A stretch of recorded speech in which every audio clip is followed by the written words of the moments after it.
Olá! Hoje a gente vai mergulhar num tema crítico: o atendimento inicial ao paciente com queimadura grave. Vamos usar como base materiais de treinamento, manuais como ABLS e protocolos de trauma. A ideia é entender por que o tempo é ouro nesses casos, sabe? E quais são as primeiras barreiras de proteção. Isso mesmo. O ponto central, então, é: o tempo é absolutamente crítico. Queimaduras graves, elas não são só uma lesão ali na pele, né?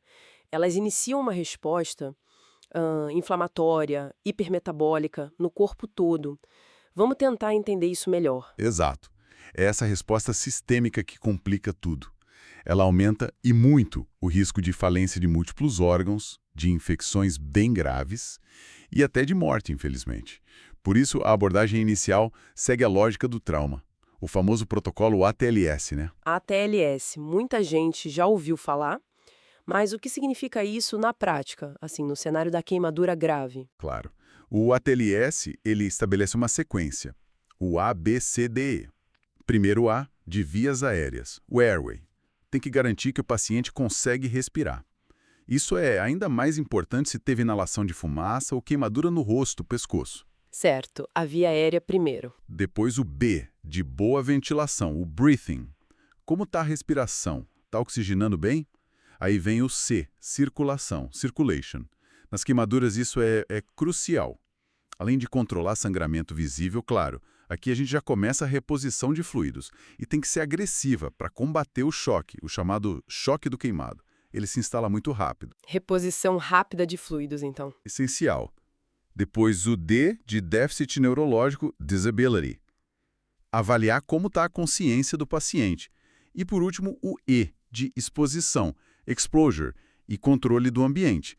Ou seja, tem que despir o paciente para ver a extensão total das lesões, mas ao mesmo tempo proteger da hipotermia, do frio.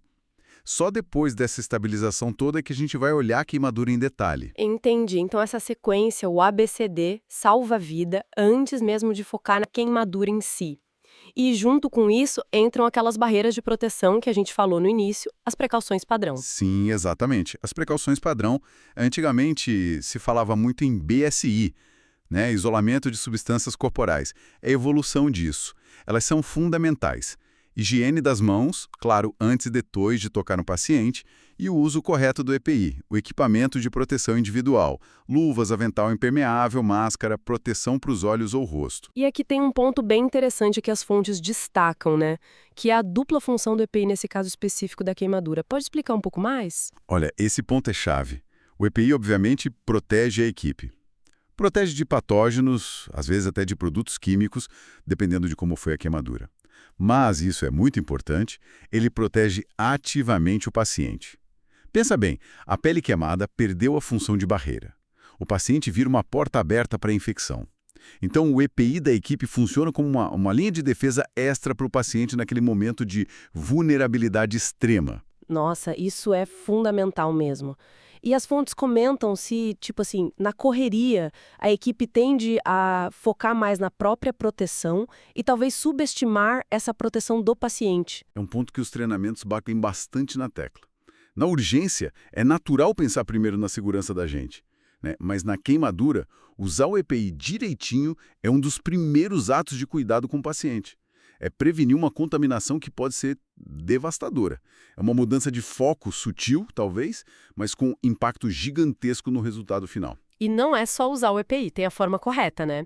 As diretrizes mais recentes da Joint Commission, acho que de 2024, elas reforçam algo específico sobre isso. Sim, reforçam. E não só a higiene das mãos, a etiqueta respiratória tipo cobrir tosse, espirro, mesmo de máscara, mas também o jeito certo, a técnica para colocar e principalmente para tirar o EPI. Isso para evitar se contaminar ou contaminar o ambiente ou até o próprio paciente na retirada. E outra coisa, reforçam que antes de mexer na área queimada, tem que reavaliar o risco. É químico, biológico, tem muito fluido. Para quê? Para ajustar o EPI. Não é tamanho único, sabe? Tem que adaptar.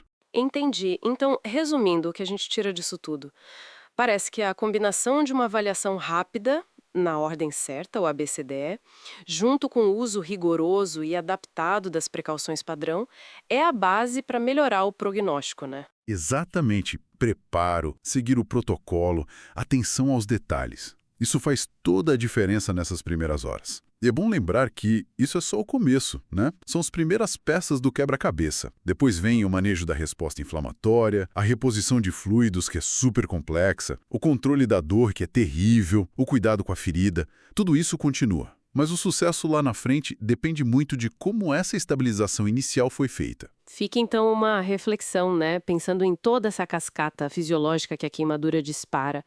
E como essas primeiras ações tentam controlar a infecção, estabilizar para a sobrevivência.